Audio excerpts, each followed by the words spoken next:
Hi friends, எல்லாரும் எப்படி இருக்கீங்க? இந்த வீடியோவில் வைகாசி விசாகம் அன்னைக்கு நம்ம கடைபிடிக்க வேண்டிய மிக முக்கியமான விஷயங்கள் பற்றி தான் உங்கள் கூட ஷேர் பண்ணிக்க போகிறேன். வைகாசி நட்சத்திரமும் பௌர்ணமி திதியும் சேர்ந்து வரக்கூடிய நாளை தான் நம்ம வைகாசி விசாகமாக வழிபாடு செய்கிறோம். அது மட்டும் கிடையாது, அந்த நாளைக்கு இன்னொரு பெரிய சிறப்பும் இருக்கிறது. என்ன அப்படின்னா, நம்மளுடைய கந்த கடவுளான சொந்த கடவுள், கருணை கடவுள், கலியுக கடவுள் முருகப்பெருமான் அவதரித்த திருநாளும் அன்னைக்கு தான். அவர் அவதரித்த திருநாளை தான் நம்ம வைகாசி விசாகமாக வழிபாடு செய்கிறோம். வைகாசி விசாகம் அன்னைக்கு நம்ம வழிபடக்கூடிய நேரம் என்ன அப்படின்னு பார்க்கலாம். காலை நேரத்தில் நீங்கள் வழிபாடு செய்யணும் அப்படின்னு நினைக்கிறீங்க அப்படின்னா 9 மணிலேருந்து 12 மணி வரைக்கும் பயன்படுத்தி கொள்ளலாம். மாலை நேரத்தில் வழிபாடு செய்கிறீங்க அப்படின்னா மாலை நேரத்தில் தான் பௌர்ணமி பிறக்குது, 22ஆம் தேதி. 7:20க்கு மேலே தான் பௌர்ணமி வருது. அப்படின்றனால 7:20லேருந்து 9 மணி வரைக்கும் நீங்கள் மாலை நேரத்தில் வீடுகளில் வழிபாடு செய்யலாம். வைகாசி விசாகம் அன்னைக்கு நம்ம பின்பற்ற வேண்டிய முக்கியமான விஷயங்கள் என்னென்ன அப்படின்னு பார்க்கலாம். அன்னைக்கு முருகப்பெருமானுக்கு உங்களால் முடிஞ்ச அளவுக்கு பால் அபிஷேகத்துக்கு பால் கொடுக்கறது பெரும் புண்ணியத்தை உங்கள் வாழ்க்கையில் ஏற்படுத்தி கொடுக்கும். அதனால் கண்டிப்பாக எல்லாரும் பக்கத்தில் இருக்க முருகன் கோயிலுக்கு 1 லிட்டர் அப்படி இல்லைன்னா 1/2 லிட்டர் பாலாவது அபிஷேகத்துக்கு வாங்கி கொடுங்க.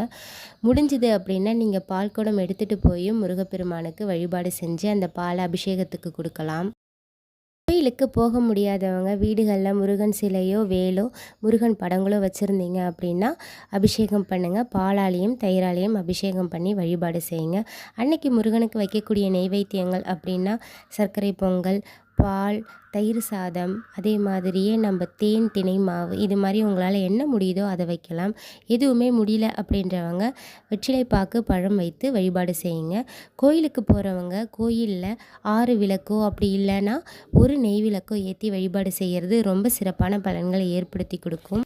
கோயிலுக்கு போக முடியாதவங்க வீட்லேயே 1 நெய் தீபம் ஏற்றி முருகப்பெருமான உள்ளன்போடு உருகி வழிபாடு செய்யுங்க. நீங்கள் என்ன கேட்குறீங்களோ கண்டிப்பாக அதை நம்ம கருணை கடவுளான கந்த கடவுள் முருகப்பெருமான் நமக்கு கொடுப்பாரு. அன்றைய தினத்தில் நம்ம முருகப்பெருமான் மட்டும் இல்லாமல் சிவபெருமானும் பார்வதி தாயாரையும் வழிபாடு செய்கிறது ரொம்ப சிறப்பு. முக்கியமாக வழிபாடு செய்யக்கூடிய தினங்களில் நம்ம 2 பேருக்காவது அன்னதானம் கொடுக்கறது நம்ம வாழ்க்கையில் பல சிறப்புகளை நமக்கு கொடுக்கும். நம்மளுடைய கர்மாக்கள் குறையிறதுக்கு இந்த அன்னதானம் நமக்கு அவ்வளோ உதவி செய்யும். அதனால் உங்களால் முடிஞ்சவங்களுக்கு கண்டிப்பாக நீங்கள் அன்னதானம் செய்யுங்க. அன்னதானம் கொடுக்க முடியாதவங்க நீர், மோர், பானகம் போன்ற சிலவற்றை நம்ம அன்றைய தினத்தில் தானம் கொடுக்கறது ரொம்ப நல்லது. இந்த வைகாசி விசாகம் அன்னைக்கு நம்ம வழிபாடு செய்கிறதுனால நமக்கு என்னென்ன பலன்கள் கிடைக்கும் அப்படின்னு பார்க்கலாம். இப்போ மழலை செல்வம், குழந்தைக்காக காத்திருக்கிறவங்க முருகப்பெருமான் அவதரித்த அந்த திருநாள் அன்னைக்கு விரதம் இருந்து முருகப்பெருமான வழிபாடு செய்யும் பொழுது கண்டிப்பாக அவங்களுக்கு அடுத்த வைகாசி விசாகத்திற்குள் முருகனே குழந்தையாக பிறப்பார்.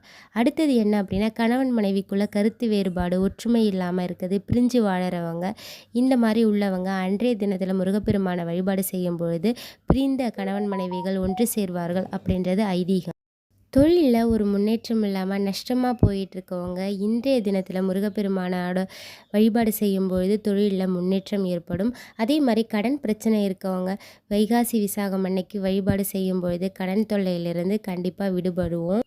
இவ்வளவு சிறப்புகள் பொருந்திய இந்த வைகாசி விசாகம் அன்னைக்கு முருகப்பெருமான உண்மையான அன்போடு நம்ம வழிபாடு செய்யும் பொழுது நம்ம என்ன வேண்டி கேட்குறோமோ அதை முருகப்பெருமான் கண்டிப்பாக நமக்கு தந்தருளுவார். குழந்தைக்காக காத்திருக்கவங்க வைகாசி விசாகம் அன்னைக்கு படிக்கக்கூடிய முக்கியமான ஒரு திருப்புகள் பற்றி இதுக்கு முன்னாடி வீடியோவில் நான் ஷேர் பண்ணியிருக்கேன்.